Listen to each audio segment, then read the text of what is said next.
Okay, let's do an example calculation, and I want to work out the theoretical density of aluminum. So we're going to do that, and we're going to be given a few things. First of all, aluminum is FCC.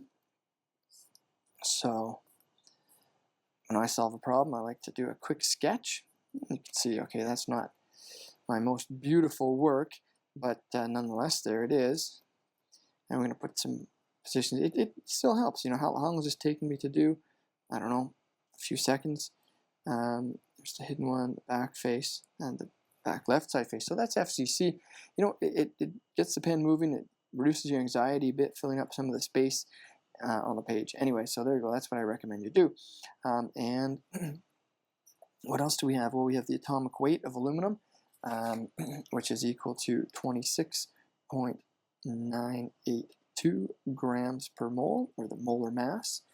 We also have the atomic radius of aluminum, which is 143 picometers. So that's 10 to the minus 12 meters. Okay. And what we want to do is calculate the theoretical density. So I'll write out the equation here. It's going to be the number of atoms times the molar mass divided by the volume of the unit cell and Avogadro's number there. So what I like to do is draw a little vertical line and then summarize what I know. So I've done my little sketch. I know that there are in fact 4 atoms inside the FCC unit cell, 4 complete spheres.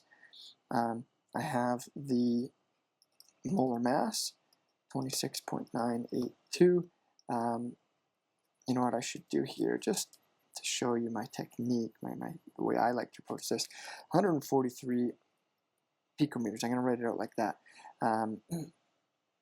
And then when I write them over here beside my little vertical line, I always like to convert to base SI units. You don't have to do this, but it's handy, I think.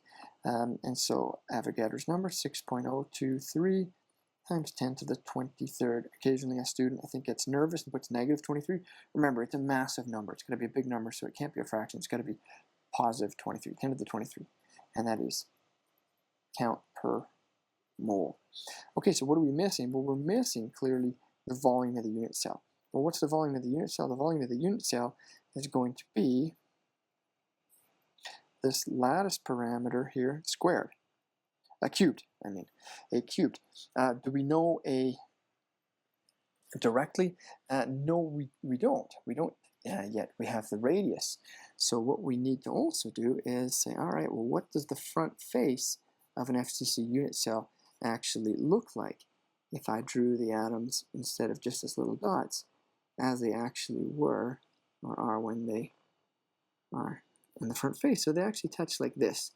As you may know, they touch across what we say is the face diagonals, and I like to use my yellow color or orange color for that.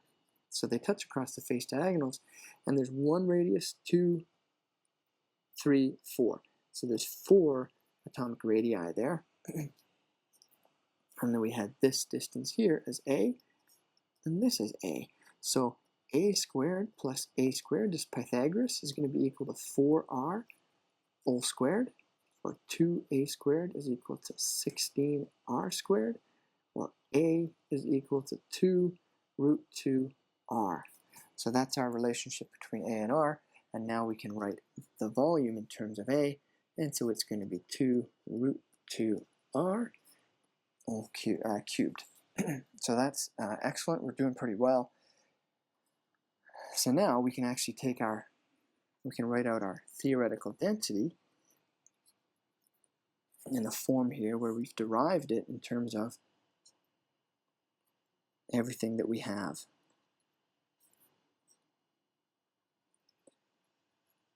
All right, so I always like to do this, write it out, derive it in terms of all the values that we have. Of course, we have R. It was up there. It was 143 picometers, I'll remind you. 143 picometers. I like to, at this point, so I don't make a silly conversion, oops, 10 to the minus 12 meters. I put it into base SI units. All right, and now I can go ahead and,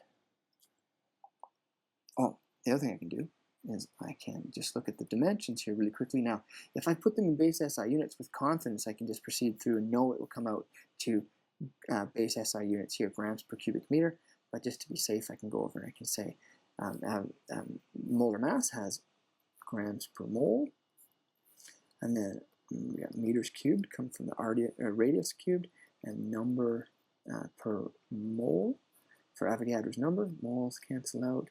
Number n, sorry, I had units of number, if you will, and so that cancels out. We end up with grams per cubic meter. So we'll have to make sure we convert that to something that makes it that's sensible for dimension, for density. So for 26 point, what was it, 982, that was our molar mass for aluminum, and then we have down here 2 root 2, and then 143 times 10 to the minus 12,